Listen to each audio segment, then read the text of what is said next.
The college campus was buzzing with the kind of energy that you can only find in a place overflowing with young dreams and ambitions. That's where I met Ethan. We were both gunning for the same scholarship, the kind that not only covered tuition, but also bragging rights. It was big, it was what every nerd in our batch was after. And boy, did we clash over it. Seriously, Ethan? You think you can outdo me on the thesis? Dream on. I'd scoff at him across the library, my eyes barely lifting from my laptop. He'd just grin, that annoyingly confident smirk that drove me nuts. Ava, I'll see you at the finish line. Better bring your A game. We were both stubborn as hell, each convinced we were the rightful winner of that grant. Our debates got so heated, sometimes I thought we'd end up setting the lecture halls on fire with our arguments. Your argument on the economic theories is so half-baked, I could serve it for breakfast, Ethan once told me during a mock debate. The class had erupted in laughter, and I could feel my cheeks burning, not just from embarrassment but from the raging fire to prove him wrong. Oh, please, your so-called innovative perspective is just recycled trash. Heard it all before, Ethan, I shot back, not missing a beat. It wasn't just about the scholarship, it was a battle of wits, pride, and, unbeknownst to us at the time, a budding attraction that neither of us wanted to admit. Our rivalry was the talk of the campus. We were always at each other's throats, challenging one another to do better, be smarter. But as the final decision on the grant neared, something shifted between us. Maybe it was the late-night study sessions that ended in shared coffee breaks, or the way we'd inadvertently learn more about each other's lives beyond the books. You know, for a smartass, you're not that bad, I found myself saying one night as we left the library together, the campus quiet around us. Ethan chuckled, shoving his hands in his pockets. Look who's talking. I've seen you help the freshmen with their assignments. Not the heartless competitor everyone thinks. It was strange, this new dynamic. Our banter softened, tinged with a reluctant respect that slowly melted into something warmer. When the day of the scholarship announcement came, we sat next to each other, an unspoken truce between us. May the best man, or woman, win, Ethan whispered, his hand brushing mine. I remember the rush of emotions when they called my name. But what stood out more was the genuine smile on Ethan's face. Guess you were the best man after all, he said, his laughter mingling with mine. From that day forward, our relationship took a new turn. We were still competitive, but it was different. We challenged each other to be better, supported each other's dreams. Our arguments turned into discussions, our banter into inside jokes. And somewhere along the line, we stopped being rivals and started being something more. Moving in together was the easiest decision we'd ever made. It felt like the natural next step, a testament to how far we'd come from those two hot-headed students who couldn't stand to be in the same room unless it was to argue over academic theories. Our friends were shocked. You too? Really? They'd ask, disbelief written all over their faces. Yeah, really, we'd say, exchanging looks that spoke volumes of the journey we'd been on. From rivals to roommates to, dare I say, soulmates. Living with Ethan was like being in our little bubble. But bubbles are delicate, and ours was no exception, especially when it came to dealing with his folks. Martha and John were as traditional as they come, and our choice to live together without the whole marriage shebang didn't sit well with them. Not at all. It was like a broken record every time we saw them. You're living in sin, Ava. It's not right. Martha would start, her tone laced with disappointment and a touch of scorn. She was a pro at guilt trips, making sure to sprinkle in stories of her own purity. John and I didn't even kiss until we were married. Can you imagine? I tried to keep my cool, respect was important to me, but boy, was it hard. Martha, times have changed. People don't wait for marriage to be together anymore. It's normal. Ethan stood by me, bless him, but it was like talking to a wall with them. John would chime in, voice heavy with this sense of betrayed values. We raised you better, Ethan. You're supposed to be a decent man, not swayed by this. That's what I was to them. Never Ava, always this, as if I were some bad influence instead of the person their son loved. Ethan tried to bridge the gap. Mom, Dad, I love Ava. We're happy. Can't you just be happy for us? But nope, it was like everything he said just bounced off them. Martha, with her knack for drama, would clutch at her pearls, literally. Happy? How can we be happy when you're living in sin? It's not right, Ethan. You know it's not. The worst part? Ethan was caught in the crossfire. His folks made it seem like I had him under some spell. You've changed, son. This isn't you, John would say, shaking his head like Ethan was some puppet gone rogue. And me? I was trying not to lose it. I respected their beliefs, sure, but the constant judgment was a drag. I told Ethan as much. I get where they're coming from, but I'm not the enemy here. We're just living our lives. I know, he'd sigh, looking like he was carrying the world on his shoulders. It's just, they're my parents. I wish they could see how good we are together. In the end, it felt like we were stuck in this loop. Us trying to live our lives, them seeing it as some personal affront. It was exhausting, dealing with the endless lectures and the not-so-subtle digs at our life choices. But what could we do? They were his parents, and no amount of reasoning seemed to make a dent. So we kept on, living our sinful life, hoping one day they'd come around. Or at least, stop making every dinner feel like a trial where we were always found guilty. Just when I thought Martha and John's nagging couldn't get any worse, they hit us with a new plan. You both need guidance, Martha announced one evening, her tone more determined than ever. We've arranged for you to meet with Father Mike. He'll set you straight. Ethan and I exchanged a look. The kind that said, "Are you kidding me?" without needing words. Mom, really? We don't need a priest to tell us how to live our lives. Ethan tried to reason, his patience wearing thin. But Martha was on a mission, and when Martha got going, there was no stopping her. It's not up for discussion, Ethan. You're going, and that's final. It's for your own good.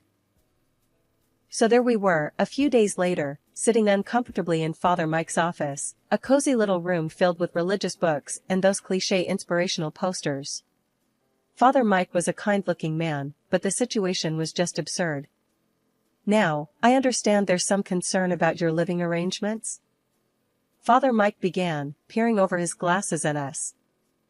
I bit my tongue, really wanting to say something snarky, but managed to keep it civil. We're fine, really. It's just that Ethan's parents are a bit traditional. Father Mike nodded, as if this wasn't the first time he'd been dragged into a family squabble. Marriage is a sacred union, but so is love and respect for one another. Are you two committed to each other? Ethan took my hand, giving it a reassuring squeeze. Yes, we are. Completely. The priest smiled, then turned to some of his books, probably looking for some wise quote to throw at us. But before he could get into it, Ethan cut in. Look, Father, we appreciate what you're trying to do, but we're happy. Isn't that what matters? Father Mike looked at us, then, after a long pause, he closed his book. You're right. Happiness and commitment are what truly matter. Maybe it's not me who needs to guide you, but perhaps I can help your parents understand your choices. That meeting didn't magically fix everything, but it was a start. Or so we thought. Martha and John thanked Father Mike for his time, but seemed to ignore the whole happiness and commitment are what truly matter part. Instead, they focused on the sacred union bit. See? Even Father Mike agrees. You two need to get married, Martha insisted, completely missing the point.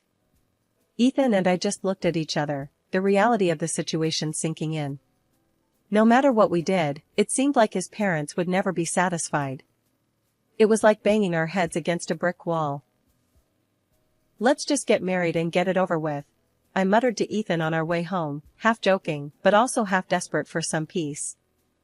Ethan sighed, the weight of the world on his shoulders. I'll do anything if it means they'll finally leave us alone. Little did we know, that decision to give in would open a whole new can of worms. But at that moment, all we wanted was a break from the constant pressure. If a wedding was what it took, then so be it. The wedding was something straight out of a fairy tale, or so I thought. I pulled out all the stops to make sure it was an event that would make Martha and John happy, given their traditional views. The church was decked out in flowers, the music was solemn yet uplifting, and I was dressed in a gown that was the very definition of elegance. Even Martha, who could rival a statue when it came to showing emotions, shed a few tears during the ceremony. But, of course, there was a catch. My friends, who'd been my rock through this whole ordeal, came dressed to kill. They looked amazing, but apparently, their style was a bit too much for Martha. "Did you see how they're dressed?" she whispered to me, right in the middle of the reception. "It's a wedding, not a nightclub." I could feel my cheeks burning, not sure if it was from anger or embarrassment. "Martha, they're my friends. They're here to celebrate with us. Can we just focus on that?" She clucked her tongue, shaking her head like I'd just failed the world's easiest test. "I'm just saying. A little modesty wouldn't hurt." After we caved and got hitched, Martha and John must have thought they snagged an all-access pass to our place. No kidding, they started popping by every single day. If you ever needed a live demo of what too much looks like, this was it. One Saturday morning, there's a knock that could wake the dead. I'm talking 6 a.m., and these two are at our door, like they're about to miss a flight. Ethan, barely awake, trudges to the door, and there they are, bright and chipper. "Good morning. We thought we'd spend the day together." Martha chirps, pushing past Ethan like it's the most normal thing in the world. I'm in the kitchen, drowning my sorrows in coffee, when John starts critiquing my choice of breakfast. "You know, a hearty breakfast is important." Is this even food?" He's eyeballing my cereal like it's from another planet. "Eggs and bacon were fine for you, right?"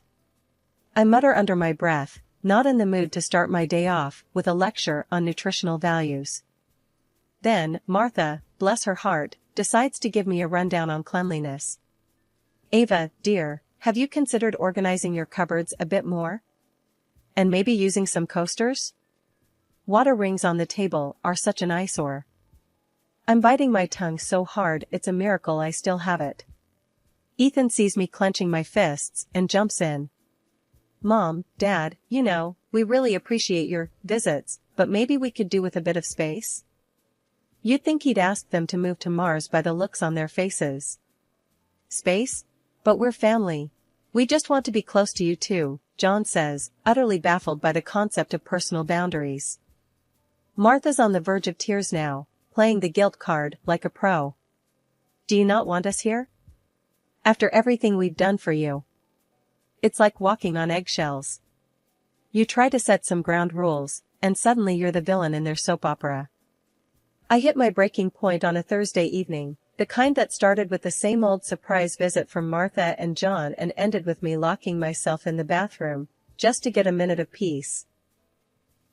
"This has got to stop," I muttered to Ethan as we lay in bed, the moon casting a soft glow through our window. "Your folks are driving me nuts. It's like we're living in a reality show, but there's no escaping the cameras." Ethan, looking as worn out as I felt, let out a long sigh. "I know, babe. It's getting to me too. What do we do, though? They're my parents." But this is our home. "We can't keep living like this," I shot back, my frustration bubbling over. "We need space. Real space. Maybe we should move. Like, actually move." Ethan propped himself up on one elbow, eyeing me like I'd just suggested we join the circus. "Move? Like, pack up everything and just go?" "Why not?" I was half serious, half desperate. "Your parents can't drop by if we're not here, right?" The idea seemed radical, even to me, but the more we talked about it, the less crazy it seemed. We started to imagine a life where dinner wasn't interrupted by unannounced visits or our weekends weren't planned around avoiding his parents. "Okay, let's say we do this. Where would we go?" Ethan asked, the gears in his head turning. I don't know. Somewhere close enough to keep our jobs but far enough that it's not just a hop, skip, and a jump for your mom and dad, I suggested, warming to the idea. The decision felt right, almost liberating. We started house hunting online, looking for a place that could be our fresh start, far away from unannounced morning visits and constant criticism. It wasn't long before we found it, a cozy little house in a neighboring city. It was perfect, and the best part? I could buy it with the money I'd inherited from my grandmother. This wasn't just a new house, it was a statement. My money, my rules. A fresh slate on our terms. They're going to flip, Ethan said, dreading the conversation. Mom's going to think we're abandoning them. Maybe, I conceded, but we're not doing this to hurt them. We're doing it for us, for our sanity. They'll just have to understand. The conversation went as well as we'd feared. There were tears, accusations, and a lot of guilt being thrown around. But we stood our ground, knowing this was the right move for us. We did it, I said to Ethan as we signed the papers, the weight of the world lifting off our shoulders. The move was hectic, filled with boxes and goodbyes, and the promise of peace. We kept our jobs, commuting a bit further than before, but every mile was worth it for the tranquility that greeted us at the end of the day. Our new life in the neighboring city was everything we'd hoped for. We fell back into our old rhythms, enjoying the quiet and the privacy we'd missed so much. The in-laws? We kept in touch through the internet, a safe buffer that allowed us to control the narrative and the visits. It was a compromise, but a necessary one. Our calls were polite, the conversations brief and infrequent, but it was enough to keep the peace. Just when Ethan and I thought we'd found our slice of peace in the new city, life decided to throw us a curveball. It was a quiet Sunday morning, the kind where you just want to laze around and enjoy the calm. That's when the doorbell rang, shattering the silence. Who could that be? I murmured, not expecting anyone. We weren't exactly social butterflies, especially not here, not yet. Ethan shrugged, equally puzzled, and strolled over to the door. When he opened it, his puzzled look morphed into outright disbelief. There, on our doorstep, stood Martha and John, each with a suitcase bigger than the last time they'd criticized our breakfast choices. Surprise! Martha exclaimed, her smile wide enough to split her face. John just nodded, his usual taciturn self, but even he seemed to wear a small grin. How did you? Why? Ethan's eloquence was gone, replaced by staccato confusion. We've decided to move in. Martha declared as if announcing they'd won the lottery. It's time we all lived together, as a family should. My mind raced. This had to be a joke, a very bad one. Move in? With us? I echoed, hoping I'd misunderstood. Yes, dear. We sold our house. We're here to stay, Martha said, pushing past Ethan, making herself at home as if she hadn't just dropped a bombshell on our doorstep. Ethan and I exchanged a look of sheer panic. You can't just decide to move in with us, I managed to say, finally finding his voice. Martha and John weren't just shocked at our refusal, they were outraged. You can't possibly expect us to leave. We're family, and this house, it's as much our son's as it is yours, Martha asserted, her voice a mix of indignation and disbelief. John, usually more reserved, joined in with a surprising fierceness. Exactly. Ethan's our son, and you're living here, thanks to him. You're just a freeloader, making decisions that aren't yours to make. I could barely contain my laughter, not because it was funny, but because of the sheer audacity. Ethan's face was a picture of shock, turning to me with wide eyes as if to say, "Are they serious?" "Hold on a minute," I said, still chuckling as I went to retrieve a folder from our home office. I flipped it open to a very important document, the deed to the house. I made sure they could see it clearly. See this? This house was bought with the money I inherited from my grandmother. I am the sole owner.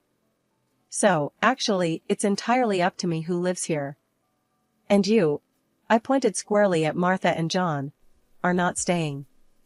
Martha's mouth opened and closed like a fish out of water, while John's face turned a shade of red I hadn't seen before. Ethan stepped beside me, a proud yet stern look on his face. You heard her. Ava bought this house. Not me, not us, Ava. And we've decided together that moving in uninvited isn't an option. After I dropped the bombshell about owning the house, Martha tried to play her final card, all but declaring squatters' rights on account of Ethan living with me. He's our son. We have every right to be wherever he is. We're family, and that means we stay together, she announced, puffing up like a peacock. I couldn't help it, a laugh escaped me, before I could clamp it down. This was it, the moment I'd been keeping close to the chest for just such an occasion. Well, here's a fun fact for you, I said, the smile on my face growing wider by the second. Ethan and I? We're not actually married. Not legally, anyway. The wedding was for show, to get you off our backs about living in sin. The look on Martha and John's faces? Priceless. Like they'd swallowed lemons whole. What do you mean not married? That whole ceremony. Martha's voice trailed off, her brain unable to compute. Yep, a ceremony without the paperwork. So, technically, you're not my in-laws. And this, I gestured around, is my house. Ethan's just living with me. My rules, my decision who stays and who goes. John's face went through 50 shades of red, anger, and embarrassment battling for dominance. You can't just, that's not how things are done. Ethan stepped up then, his tone steady but firm. Mom, Dad, I love Ava. And I'm tired, so tired, of the way you've treated us, her especially. We did what we had to live our lives on our terms. It's time you went home. Martha, not one to go down without a fight, turned her frustration into a weapon.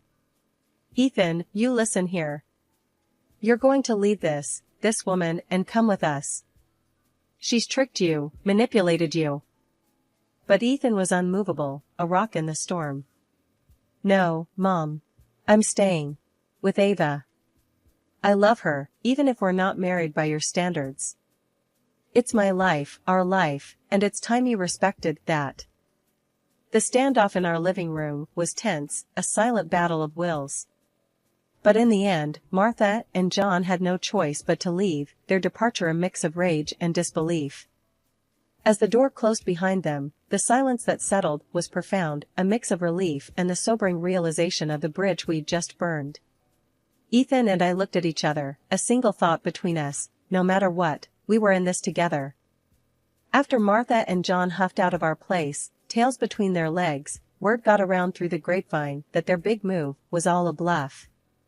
They never sold their house, it was just a ploy to muscle in on us, thinking they could pull one over and make themselves comfy at our expense.